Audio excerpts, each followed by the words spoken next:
Today, we will embark on a journey to hidden worlds that have remained in the shadow of conspiracy theories, worlds we may never see even once in our lifetimes.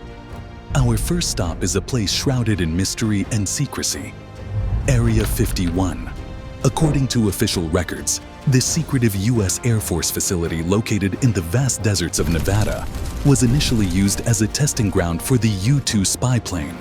However, its true fame began in 1989 when Bob Lazar claimed he had reverse-engineered an alien spacecraft there. Since then, Area 51 has been the subject of countless conspiracy theories and mysterious tales. The area is covered with armed soldiers, motion sensors, and a no-fly zone. Even the staff are transported by special jets. Despite being documented to have existed since 1955, the CIA denied any claims for many years. But what really happens here? Perhaps theories about aliens are just a veil to distract us from the real truth: maximum security prison. The term alone instills fear, doesn't it? Located in Ramon County, Colorado, ADX Florence holds the title of the highest security prison in the United States. Activated in 1994, this facility houses the most dangerous criminals, including Ted Kaczynski and Boston Marathon bomber Dzhokhar Tsarnaev. With a capacity of 490 inmates, each regarded as a threat in their own right, they are held under the strictest security measures. Inmates are not even allowed to speak with one another for the first 3 years.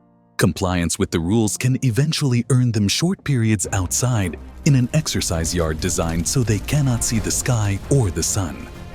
The cells measure 2.1 by 3.7 meters, with windows only 10 centimeters by 1.2 meters.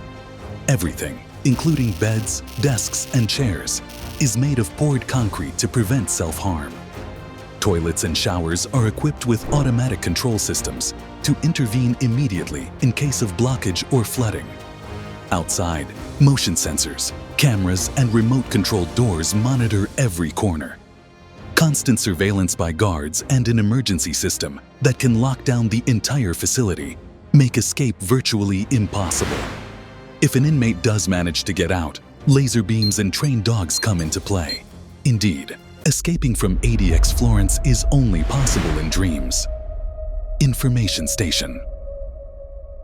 In Butler County, Pennsylvania, along a humble roadside, lies one of America's most secure storage facilities.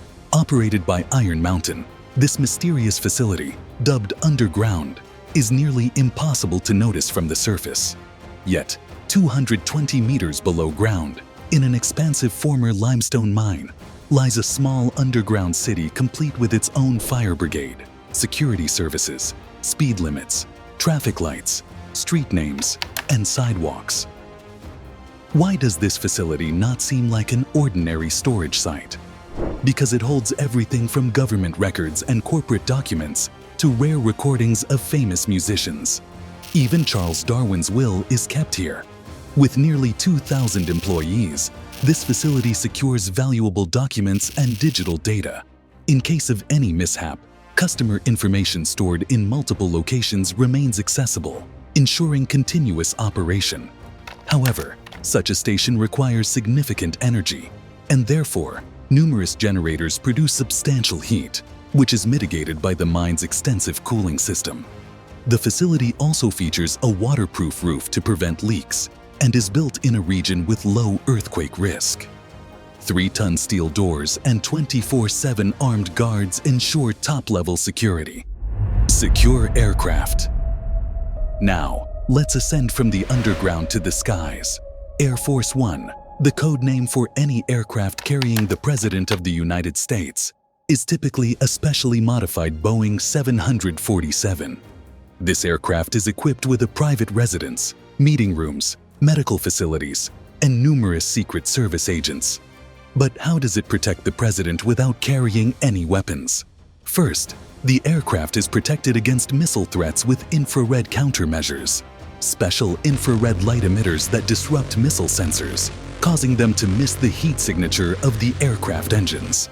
If that fails, flares capable of withstanding extreme heat can be deployed to mislead any heat-seeking threats. Additionally, all communication systems on board are encrypted, ensuring that all calls, radio communications, and computer connections can be securely made. If the aircraft must fly over dangerous areas, its systems can jam radars, keeping the president's location completely anonymous.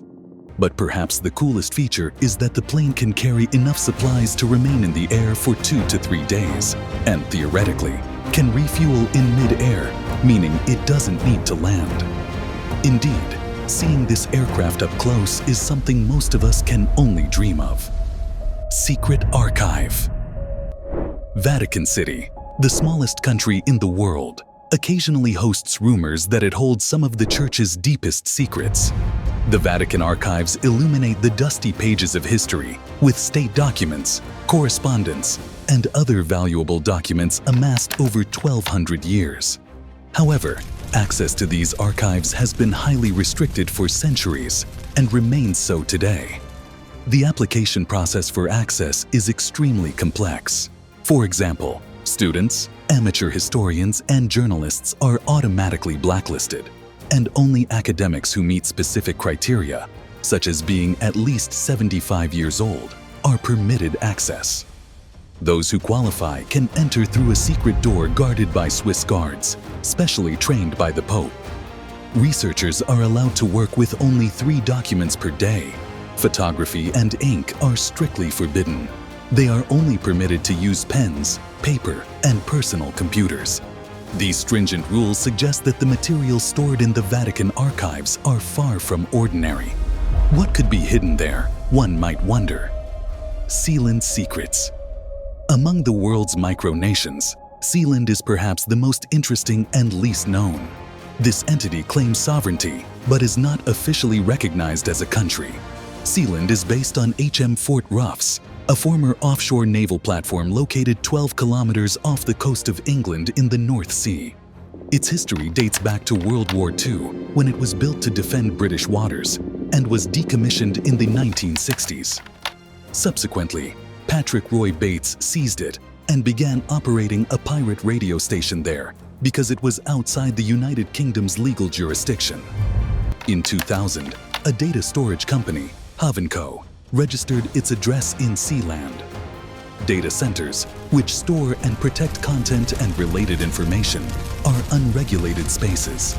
For instance, you might have heard of Tor, a browser used to easily access the dark web. Co. was similar, and one of its directors was Bates's son, Michael.